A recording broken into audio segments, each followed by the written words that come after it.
Anatomy Trains invites you to take your career to the next level with Anatomy Trains Structural Integration, ATSI. We're kicking off the next training this September in Maine under the guidance of Tom Myers and our expert team. Come map the pattern and shape the change in this transformational 3-part certification program. Visit anatomytrains.com for details. Look, up on the internet. It's a lotion. It's a cream. Wait, it's Slow Your Roll, the latest product you didn't know you needed. Here at Rebel Massage, we know you have been looking for a kind, simple product that isn't diluted with junk or bogged down with preservatives. We also know that you love the ability to harness your product in a tube for easy, squeezable access. Well, here it is. Slow Your Roll. It's like a lotion, but it's not a lotion because there's no water in it. Slow Your Roll is a labor of love that we created to support you and the incredible work that you do. In true Rebel Massage fashion, it offers a little grip, a little glide, and best of all, a brand name that you can trust. Head over to rebelmassage.com today and get ready to fall in love. What you use matters. Trusting what you use matters more.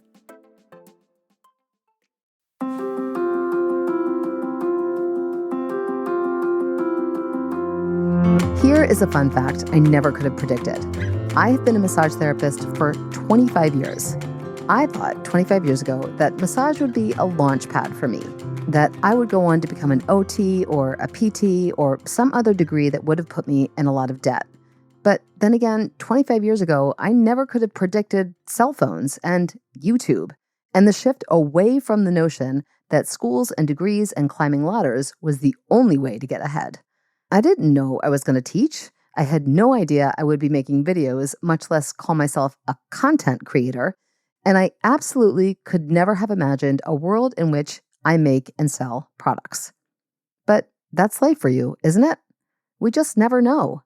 We can lay down plans and map out ideas, but the world has a funny way of railroading us in directions that weren't even in the "what do I want to do for a living" conversations we had while growing up. I try and reflect this to my kids as much as I can. I mean, considering how much has changed in the past 25 years and the rate at which things are changing now, it feels impossible to predict how life will look in another 25 years. I want them to find footing in something they love and begin to forge a path, but I also want them to be able to flow and shift with whatever life throws at them. Mostly, though, I want them to not get knocked over by a change in plans. I want them to have the skills to figure out how to use change to their advantage. All of this to say, what we do, what anyone does really, hinges on this point. The ability to adapt but not lose yourself, to be able to bend but not snap, is at the core of any long career. Not just mentally, like being able to swing from firmly believing that massage therapy can never be taught online to having an online platform that helps massage therapists learn, but in actuality as well, in the very techniques that we practice. Being strong, but not a bulldozer. Being empathetic, but not empty.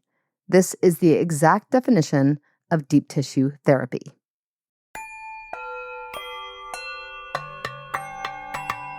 Let me explain.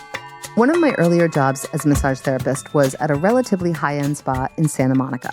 And like most spas and often many massage clinics, this one offered a menu to their clientele. This menu listed selections one could choose from and described different offerings with varying prices depending on the service. Also, like many spas, this menu included wraps and scrubs and even a signature service that one could only find at that particular location. Most notably, though, were the classics, Swedish and deep tissue. Typically, on these menus, Swedish is defined as relaxing, flowing, escaping, blah, blah, blah. And deep tissue is described as deep, therapeutic, more pressure, blah, blah, blah. And I never understood this. I get upgrading to a lavender foot exfoliation or a rose-infused hot stone session, but I do not understand how a Swedish massage is definitively not deep or therapeutic, or how a deep tissue massage is decidedly not relaxing or even lacking in flow. Not very long into this job, I found that whether the client chose Swedish or deep tissue had no relevance on what I actually did in the session. I used to get really mad about this. Like for a Swedish session, I was getting paid less to do the same work I would do in a deep tissue session. I've learned to let go of my anger, though, as I have, grown up. But here's what was going through my head. What the client actually needed is what dictated my approach, not what they offered on the menu. Older, seemingly frail clients often wanted more pressure than I was prepared for, and many bodybuilders comedically couldn't take the heat. Mostly, though, I found that I was always doing a mix of both. Good bodywork I was learning in my early years as a therapist blended a depth and a flow that changed with every single session. This, very specifically, is what has defined the cost of deep tissue industry-wide. Deep tissue at a spa is typically priced anywhere from $10 to $40 more than a Swedish. We've created this mythology that deep tissue equals harder work, that it's more physically demanding.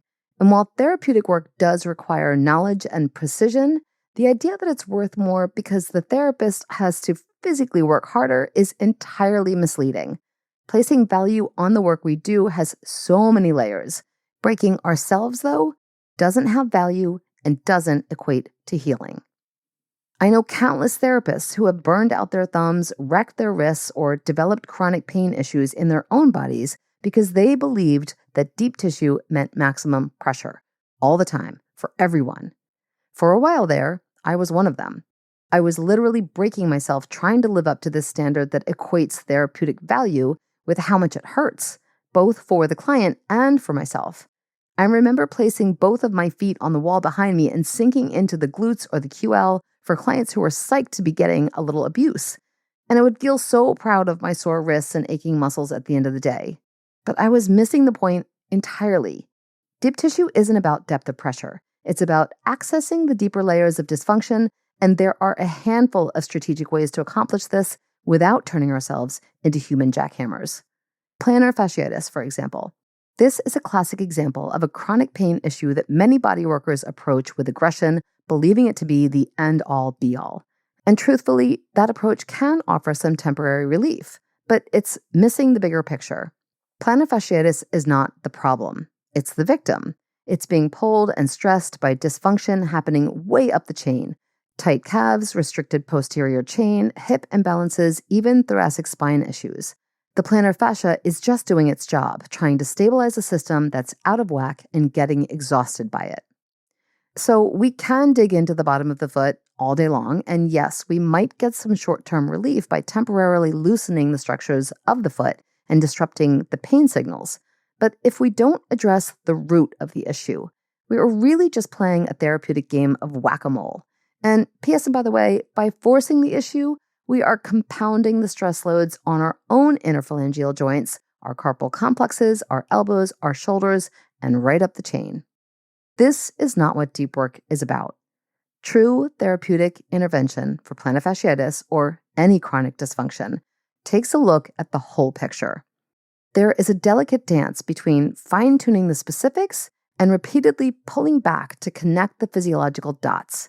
It might start with gentle sustained pressure on the plantar aspect of the foot itself, but then it might involve cross-fiber friction on the IT band to address lateral chain restrictions or myofascial release techniques along the hip flexors that don't require any deep pressure at all, just patience and anatomical knowledge. Not grinding, not forcing, just intelligent, focused pressure that allows those tissues to release and to connect the events leading to this moment.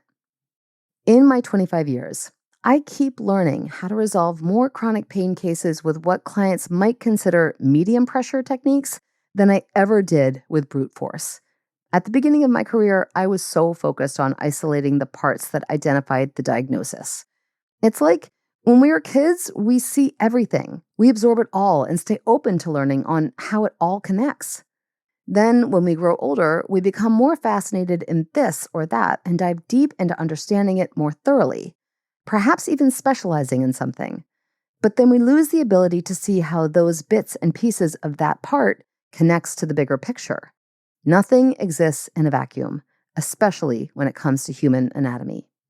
The real definition of deep tissue is this: Going deeper into your understanding of dysfunction, deeper into your ability to see the whole, deeper into your skill set of connecting the dots, not deeper into the tissue with your elbow.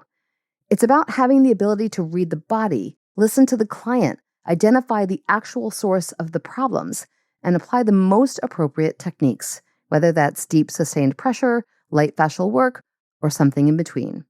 Because when you understand how the body actually works, how fascial chains connect, how compensation patterns develop, how the nervous system responds to different types of input, you realize that effective therapeutic work is about presence and precision, not necessarily force.